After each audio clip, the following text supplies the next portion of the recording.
നമ്മുടെ ഉച്ചയൂണ് വീഡിയോ ഇന്ന് ഇച്ചിരി താമസിച്ചു പോയല്ലേ. അപ്പോൾ രാവിലെ നല്ല കണവയാണ് കിട്ടിയത്. നല്ല മഴയുള്ളതൊരു ദിവസത്തെ വീഡിയോ ആണ് ഇത് കേട്ടോ.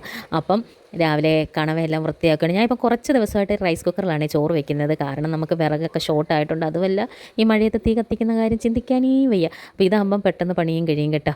അങ്ങനെ ചോറെല്ലാം വെന്തു. അപ്പോൾ ഞാൻ അരി ഊറ്റിയിടുകയാണ്, റൈസ് കുക്കറിൽ അരി ഊറ്റിയിടുകയാണ്. എന്നിട്ട് നമ്മൾ ഈ കണവ തോരനും വെച്ച് വഴുതനങ്ങായി ഒക്കെ ഇട്ടൊരു തീയൽ വെക്കാൻ വേണ്ടി ആണ് ഉദ്ദേശിച്ചേക്കുന്നത്. അപ്പോൾ നമ്മൾ വഴുതനങ്ങയ്ക്ക് തീയലിന് വേണ്ടിയുള്ള അരപ്പിന് തേങ്ങ എല്ലാം വറക്കുകയാണ്. തേങ്ങയുടെ കൂടെ മഞ്ഞപ്പൊടി, മുളക് പൊടി, മല്ലിപ്പൊടി, കണ്ണിക്കണ്ട പൊടി എല്ലാം ഇട്ട് വഴറ്റി അതിൻ്റെ കൂടെ നമ്മൾ കണവ അതിൻ്റെ ഇടയ്ക്ക് വൃത്തിയാക്കിയൊക്കെ വെച്ചിട്ടുണ്ട് കേട്ടോ. അപ്പോൾ ഇവിടെ കണവ കിട്ടിയ രണ്ട് കൂട്ടർക്ക് രണ്ട് ഇഷ്ടങ്ങളാണ്. വലിയ കൂട്ടർക്ക് കണവ തോരനും വേണം, കൊച്ചു കൂട്ടർക്ക് കണവ ഫ്രൈയും വേണം. ഫ്രൈ അല്ലെങ്കിൽ റോസ്റ്റ്.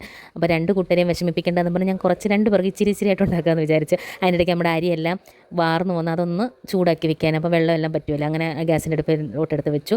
അതിൻ്റെ ഇടയ്ക്ക് ഞാൻ പിന്നെ ചട്ടി ചൂടാക്കി കടുക് വറക്കാവുന്ന സമയത്ത് നമ്മുടെ മറ്റേ അരപ്പെല്ലാം റെഡിയാക്കി മിക്സിയിലിട്ടൊന്ന് അരച്ചെടുത്തിട്ടുണ്ട്. പിന്നെ നമ്മൾ വഴുതനങ്ങയൊക്കെ ഇതിനിടയ്ക്ക് അരിഞ്ഞെടുത്തിട്ടുണ്ടായിരുന്നു കേട്ടോ. അതിനൊന്നും വീഡിയോ എടുക്കാൻ പറ്റില്ല. അങ്ങനെ വഴുതനങ്ങ എല്ലാം അടുപ്പിലിട്ട് വയറ്റിക്കുകയാണ്. അതിനകത്ത് കുറച്ച് ഉപ്പും മഞ്ഞപ്പൊടിയും കൂടി ഇട്ട് വയറ്റുമ്പോൾ നല്ല പെട്ടെന്ന് വഴണ്ട് വരും. അതിനിടയ്ക്ക് ആബിദ് ക്രിക്കറ്റ് കോച്ചിങ്ങിന് പോയിട്ട് വന്നിട്ടുണ്ട്. അപ്പോൾ അവന് പുട്ടും കടലയും കൂടെ കൊടുത്തു. പിന്നെ പിള്ളേർക്ക് റോസ്റ്റും ഉണ്ടാക്കി, വലിയവർക്ക് കണവാത്തോരനും ഉണ്ടാക്കി, പിന്നെ ഏത്തക്കാത്തോരനും കൂടെ ഉണ്ടാക്കിയിട്ടുണ്ട് കേട്ടോ. കണവാത്തോരൻ്റെ വീട് ഞാൻ എടുത്തില്ലെന്ന് തോന്നുന്നു, അത് മിസ്സിങ് ആണ് കേട്ടോ.